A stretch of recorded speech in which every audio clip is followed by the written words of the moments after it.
Okay. Irrespective of this, let me just try to put all the things in a straight method. So what happens is that the first power circuit is where we are actually performing the measurement, or where the analyst is actually performing some sort of measurements. That is, she will apply this particular thing, that is a C naught, and she will apply handbag, and then she will do some certain measurements here. Like let us consider it. So here we have classical bits, and she will just give these two measurements.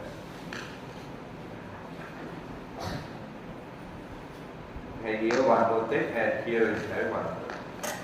So like that we will be having. What happens is that these two bits of information will be sent to Bob through a classical channel.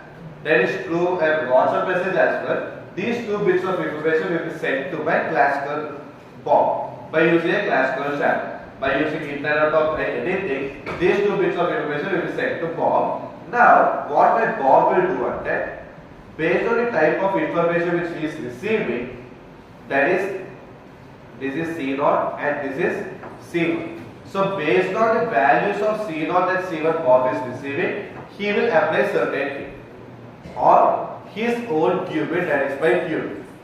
If he is using 0, 0, he will not apply anything, or I can say he will apply an identity key. If he receives 0, 1, he will apply an X gate. If he receives 1, 0, he will apply a Z gate, and if he receives 1, 1, he will apply a final Y gate. So like this, based on the classical bits of information which he is receiving, he will apply any one of those four gates, I, X, Z and Y. Got it? So this is my first quantum circuit. So at that, after this, he will perform the measurement, and this final output will be equal to the initial Q. This one. So this state. So this state will be equal to this particular C. Got it? So this will be there in my quantum teleportation, my first type of teleportation circuit. This is the first type of teleportation circuit. And now comes the second type of teleportation circuit, which we mostly use. Which we mostly use is the second type of teleportation circuit. So the second type of circuit. But instead, here we will be having an agreed logic. So that is, my Alice and Bob will agree before itself. Alright bro, I will send like this. You perform these operations and then you will be getting a final output of that particular state and chip with the normal. So they will first communicate and they will agree on a piece of terms, or they will agree on a sequence of logics to be applied. And then the most prominent logics are CX and CC, or CX and H, or CZ only CC and only CX. So these are the four types of logics which they can use, or four different arrangements which they can use mostly. Later multiple combinations of CZ, so CZ and X combination kuda untadi. What happens is the same thing. Here also I will make my input as X. I create a barrier. So this barrier is nothing to do with the logic of the code, just a chota. Okay, in order to split, in order to see, chota anta code also barrier. Logical wise, nothing will happen in this barrier. It's just that simple to visualize. That's it. And here I will apply a entanglement thingy.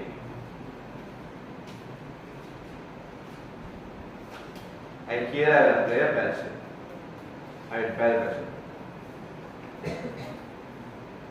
And then like this will become which get swapped. Good. But here come okay. So that's the entire thing. So here we are using the control, except control is the operation. And then we will do something called as measure all method. So measure all at the play of the prati qubit measure rate output of. So here we will measure all the qubits.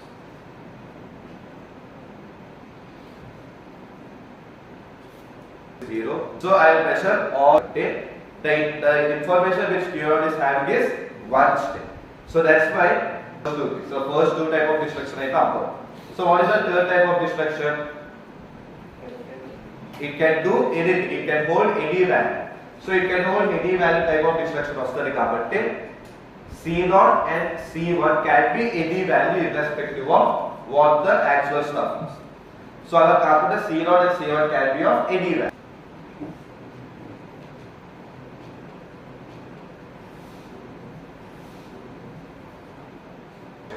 These are cases. In most of the cases, this particular operation is also seen. So this is control Z, X gate and control Z again. So this particular operation is also seen in most of the cases. And one another logic is this one also. So here you are using agreed logic. So like that we are having a lot of agreed logics in which a Bob can actually measure the particular qubits which he is having. Got it? So these are the agreed laws, not a by default place. This is a by default rule and this particular second component which he is having is a by default rule. It is a pakka rule. But that's why this particular logic which I mentioned is the one which is changed. Okay? So that's a primary degree. And once that is done, you will just measure 3 of the qubits. And in this case, what happens is that, and in this particular case,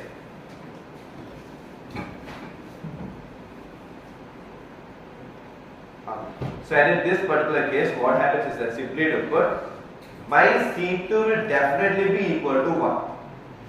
My C2 is equal to 1. Why the C2 is definitely equal? Any questions?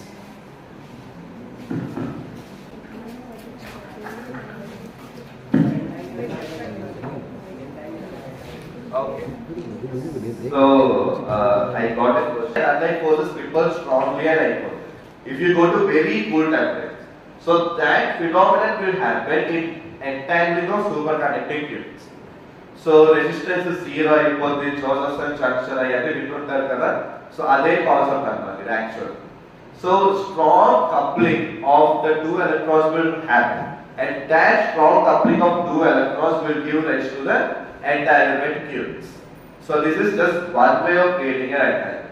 One another way is photonics. So in photonics, what we will be doing at that, we will simply make two quantum states correlate with each other in the form of waves.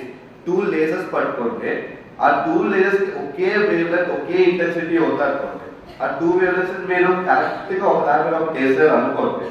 That problem of the qubits entangle hypothesis. And then you can say particularly as the entangle hypothesis qubits. Okay, but as I am not encoding any type of information, we are considering it as a gate, simply to put. But casually, let us consider I have one laser in my right hand and one another laser in my left hand, and if both of these amplitudes and intensity and wavelength are completely equal, like baga equal, like in quantum scale, if they are completely equal, then if I just keep the lasers one on the other, laser is a dark equal laser called laser the qubits which are there inside, that is the photons which are responsible for creating that light, will entangle with each other. Meaning our waves are stronger correlate out there. So in that way I can do the entanglement.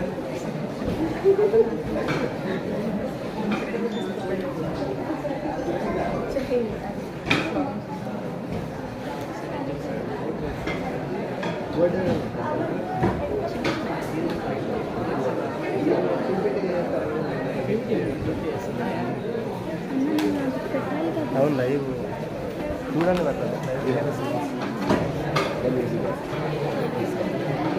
once you start, you cannot fail. PPT కావాలంటే share చేయండి sir. అందులో share చేస్తాం. ఇందులోనే పెడతాం. Already connect అయ్యింది. Over action చేయకు. Please come. Forward చేశాను sir నాకు.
బిజీ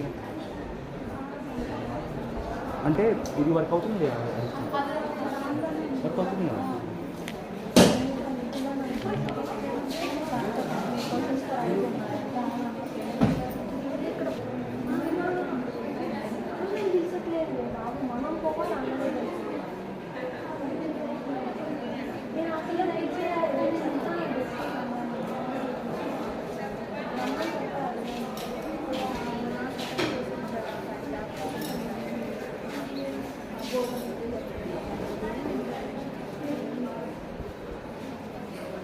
ఇది ఇప్పుడు కూడా వస్తూనే ఉంటుందా? పాస్ చేయొచ్చా మరి? చేయలేదు. ఏమైంది సంధ్య?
Don't try to put this concept in some application where you may end up some security.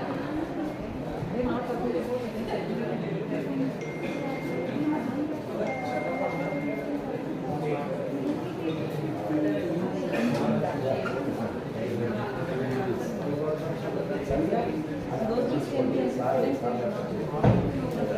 ఇచ్చేస్తాను ఓకే మీ ల్యాప్టాప్ తీసుకోండి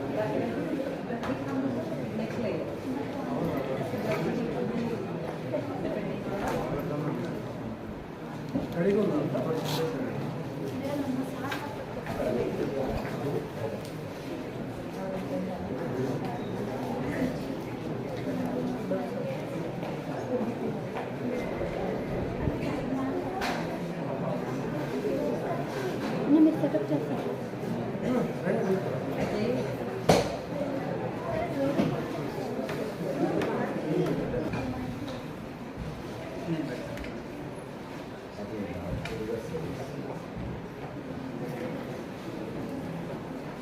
Hello.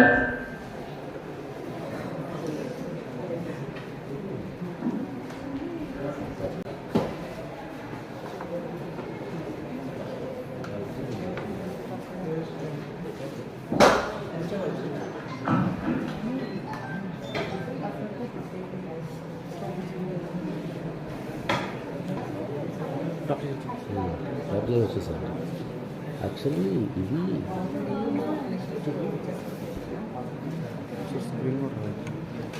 దట్స్ వాట్ ఈ వైస్ సపోజ్ టు డూ ఇలా చేయాలి ఇంకా కిందికి చేయాలి ఉండండి కాదు మరి మీరు ముందేం చేశారు సార్ అంకిత్ అదే కూర్చోరు మీరు అంకిత్ చెప్పారు అంకిత్ అదే చెప్పాడు వాళ్ళు అదే చెప్పారు ఇందులో హాఫే ఉంది ఇప్పుడు కాదు వస్తుంది కదా ఇవ్వండి ఇట్స్ నాట్ రైట్ ప్లేస్ సరే please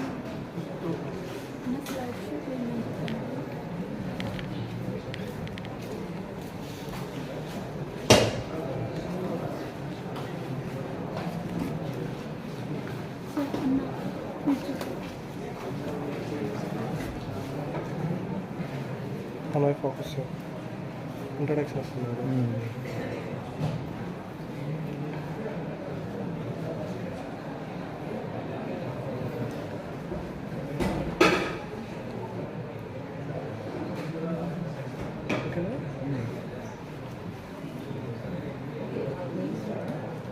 Welcome back.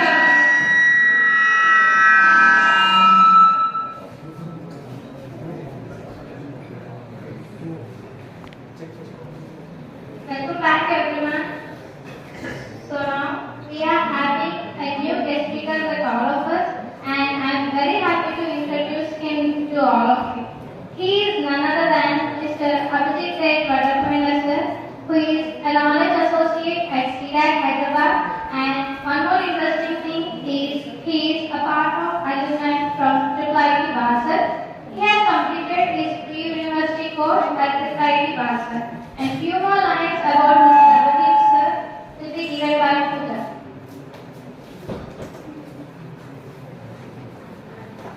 We are delighted.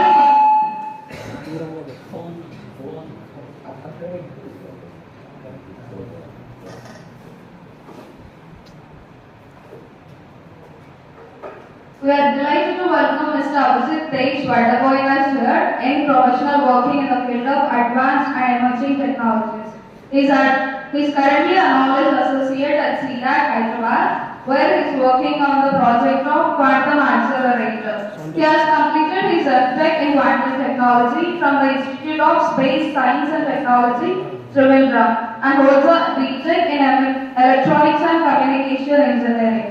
He also has a strong hands-on industry-oriented experience in quantum computing, quantum algorithms and intelligent systems. Across his research and development, he brings a deep passion for innovation combined with strong interest in shaping the future of computing and quantum technology. So now I'd like to invite Mr. Abhijit sir to walk us through the history of computing and introduction to quantum simulator.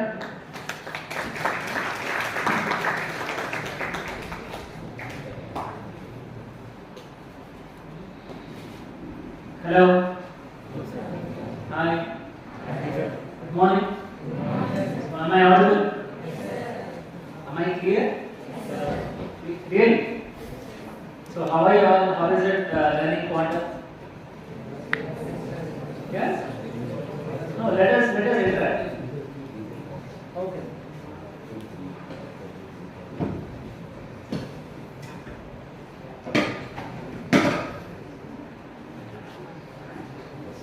Hello. Is it fine? Perfect? No?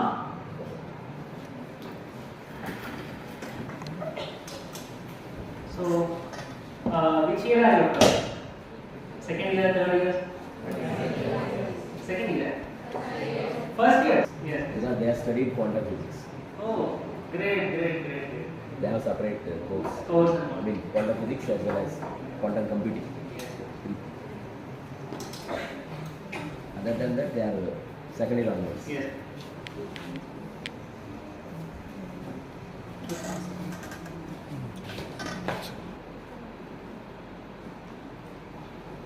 So, if you read your textbooks, then you will have this long history of computing.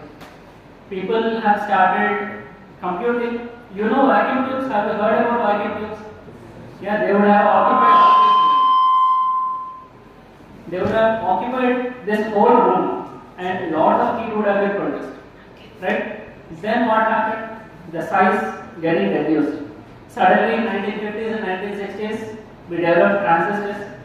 So this development of transistors, you can call it as first quantum revolution.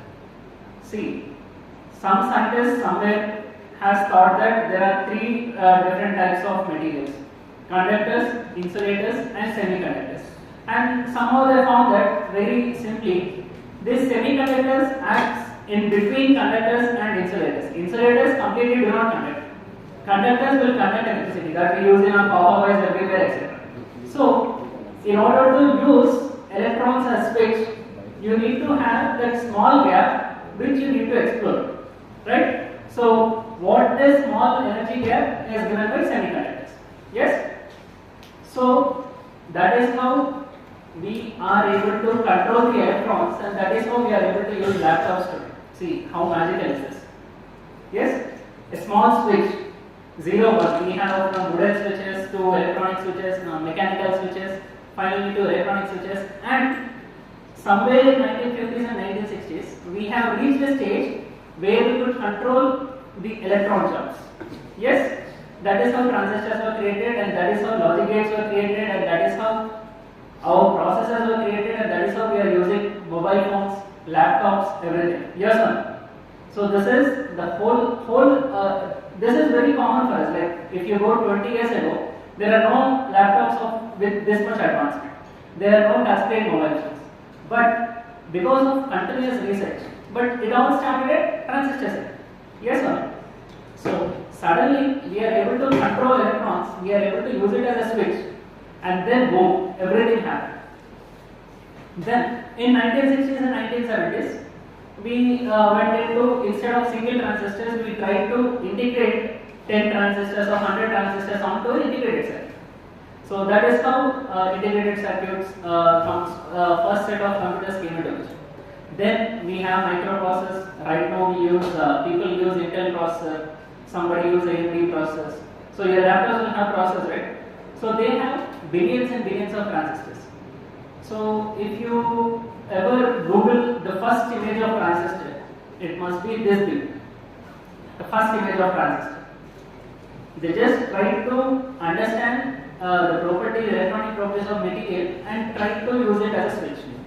And right now, do you know how our transistors, how small are our transistors? Nanometers? Yeah. If you are saying this much, in this much I can integrate million and billion of transistors.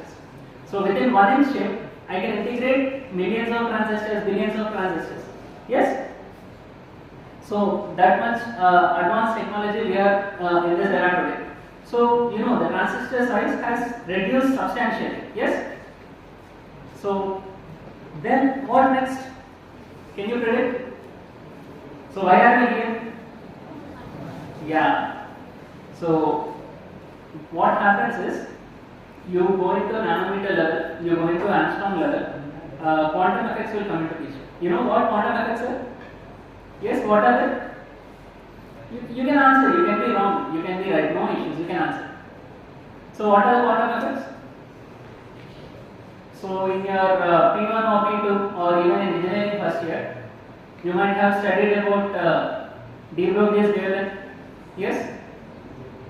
Wave particle duality, which means particle act as wave act as particle. So is it possible physically? Yes, is it possible? Yes or no? Yes? Why is it possible? Yes, it is possible when you go into the electron level. So there are two ways of seeing this. It can act as a wave, it can act as a particle. So if you try to reduce the transistor size, the wave properties will come into picture. So instead of electrons acting as particles, suddenly they behave as wave, and quantum tunneling, these kind of phenomena will happen. So if you are trying to look at a logic 0, suddenly it might jump to a logic 1 even before you apply the electric pulse. Right? Am I clear? Is it easy or I am going hard? Easy only. So this is the basic idea. So let us call all our equipment right now around us as classical computers. Laptops are there, cell phones are there. So this is the third image is the billions of transistors integrated on a chip. Then these are all our parts where we take printers, scanners, everything, etc. So computing using transistors, the scale of the transistor rapidly reaching the quantum dimension. If you on a 1 inch chip, if you are trying to integrate a billion transistors, billion means 100 crores. So after 1, 9 or 10 zeros. Yes? So what happens? If you want on a 1 inch chip, if you have to integrate these many things, automatically the size of individual particle will reduce a lot. Yes? So that is what the Moore's law is about. When the integrated microprocessor circuit was first made in Texas Instruments, so Gordon Moore postulated that in every 2 years the number of transistors on the single chip will double. So somewhere we have to reach a stagnating point, and somewhere we have to work.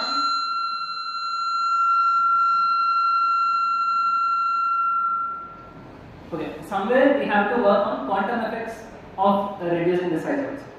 So when the number of transistor goes down, so does the overall dimension.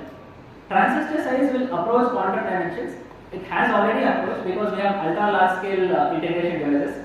We have to better be ready to embrace this approach.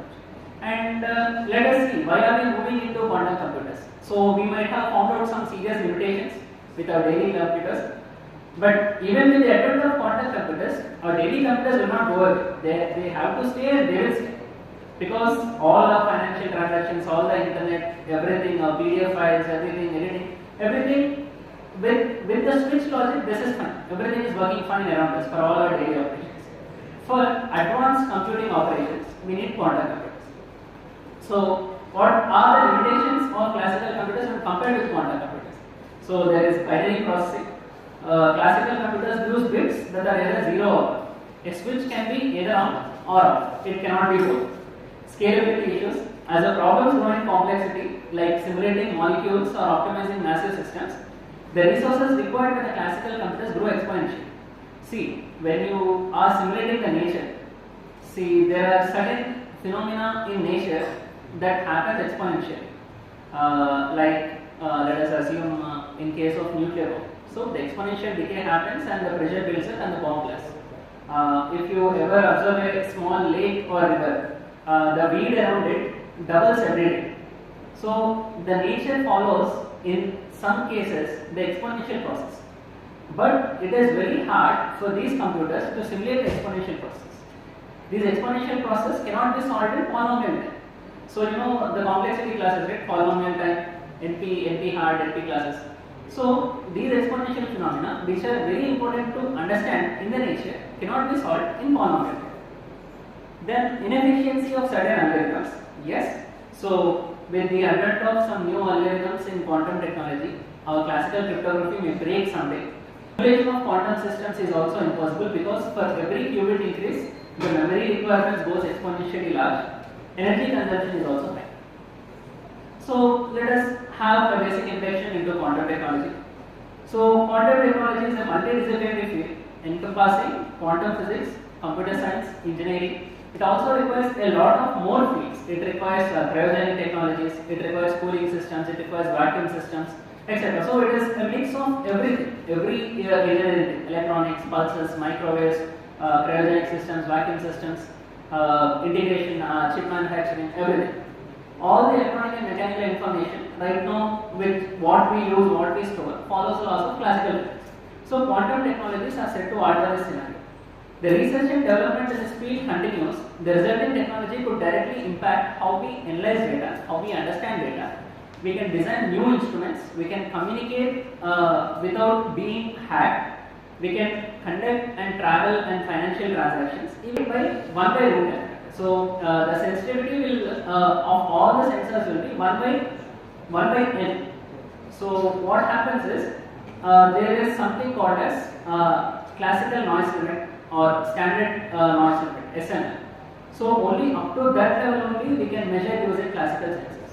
But by using quantum sensing technologies, we can go below the classical noise limit, which can be understood, which can be theorized, and we can develop and design new ways. We can understand the nature in new ways by using quantum sensing.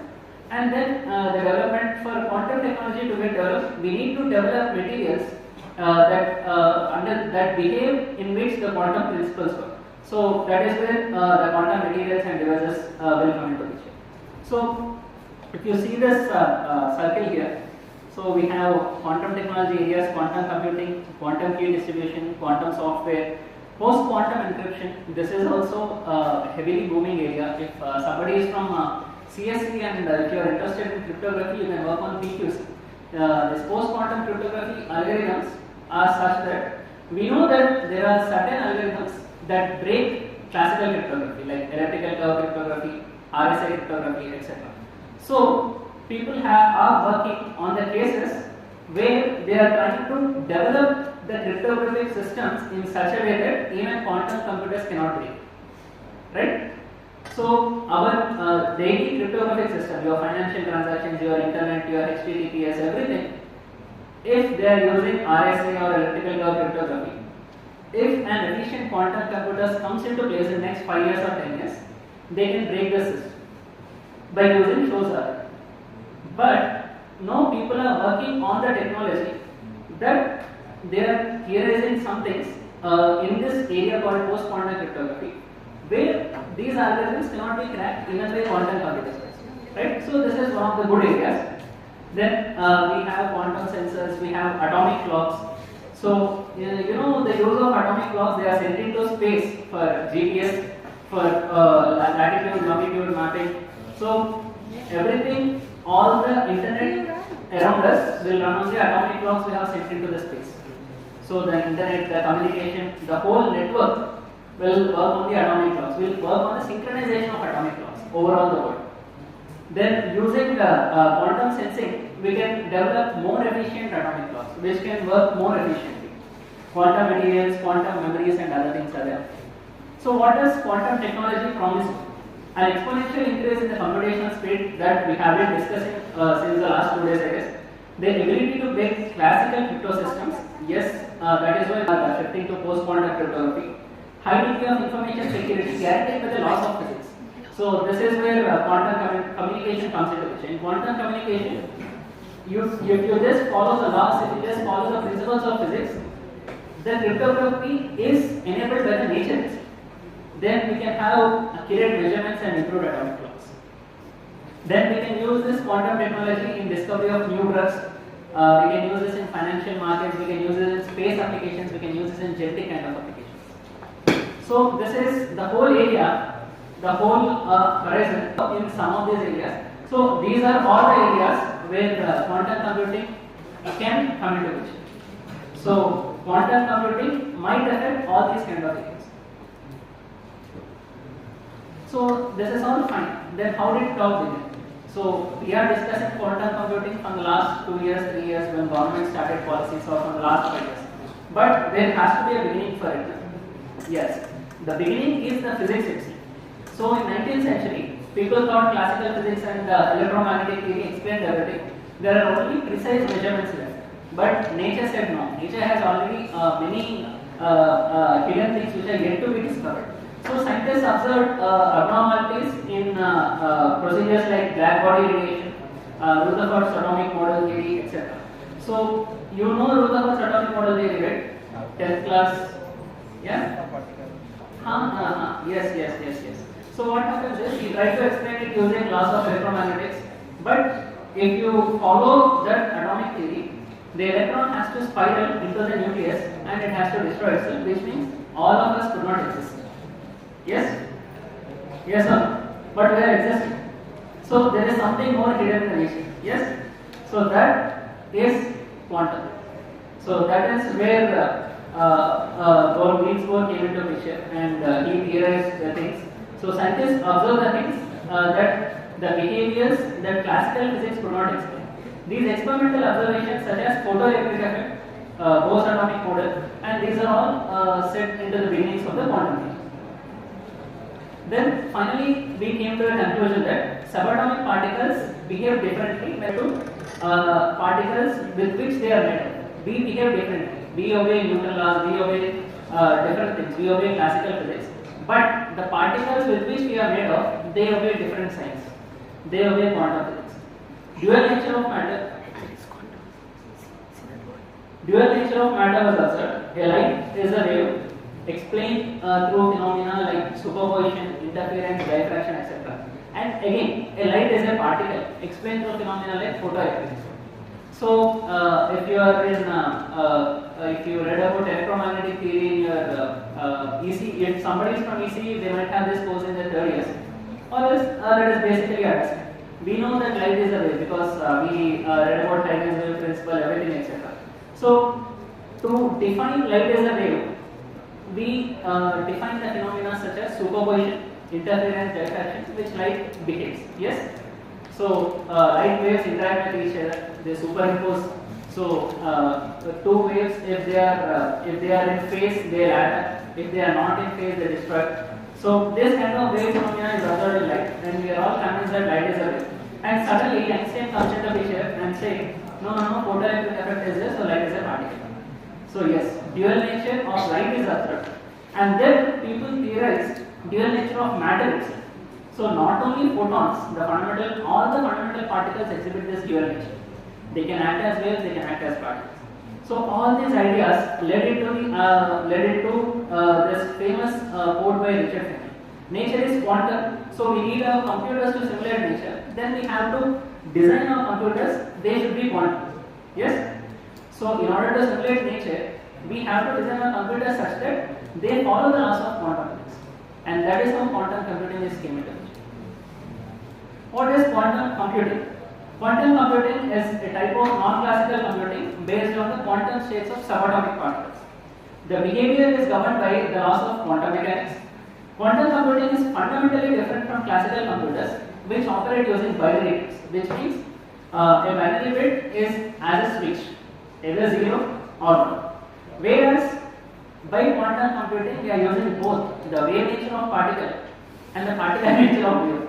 So the same thing is, in quantum computing, we have this phenomena called as superposition, by which we can operate on certain qubits at the same time.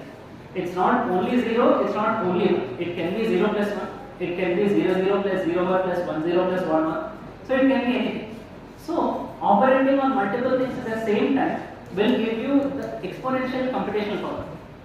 See, for example, take a 3-qubit system or 3-bit system, basically a 3-bit register. So how many elements does it contain? A 3-bit register. 2 qubit, 8. Yeah, 0 0 0 to 1 1 1.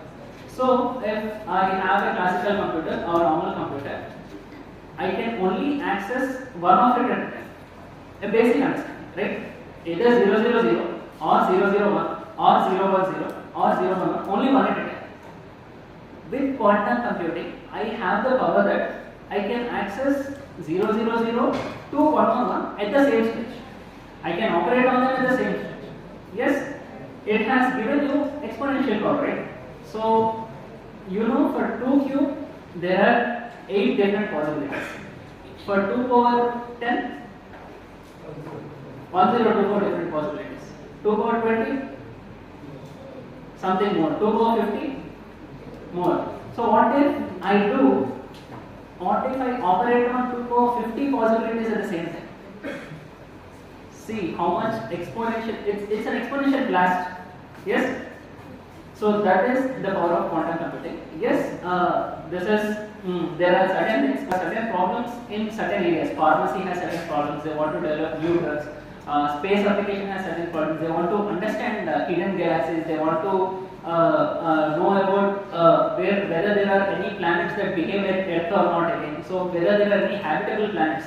So do you ever wonder, is Earth only one where we are living, or are there any other planets where humanity or at least life existence is possible? Yes? Maybe? No. So both are scary. If somebody is out there, that is also scary. If it is not out there, that is also scary because we are alone. So if something happens, people are trying to find out habitable planets like it. In pharmacy, they are trying to find out new drugs to diseases like cancer, AIDS, etc. In other scenarios, you will always find the term quantum supremacy. So 1 or 2 years back, IBM has claimed they have quantum supremacy. Recently, last month or 2 months ago, Google has claimed they achieved quantum supremacy. So what does this term quantum supremacy means? Which means the world's most efficient supercomputer might take some thousands of years to solve that problem, which is efficiently solved on a classical computer within a day or a week, on a quantum computer within a day or a week or within an hour. Yes? Am I clear? So they are fastest supercomputers in the world. They have teraflops, petaflops of speed. With that speed also, there are certain problems that will take millions of years to get solved. Whereas using quantum computers,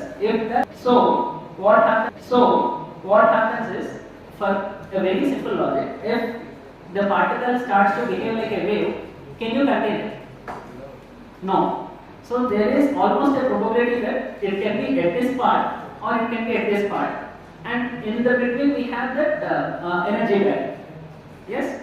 So sometimes when the wave properties of the particle come into picture, there is a probability that the wave of the particle can exist on the other side of the barrier, which means there is a probability that the particle is on the side of the barrier. Yes? So this is called as quantum. Then there is the critical property and the most, I think even I don't understand why entanglement works. So the most peculiar property is entanglement. What happens in entanglement? So it is a phenomenon where we match quantum particles and we take them apart. Even if we take them apart, or even if they are spatially apart, which means even if you keep them at a distance, where change in one particle cannot influence the change in other particle. For example, and somebody other room drops, the processors are running and the gates are running, has showed that quantum computers are universal.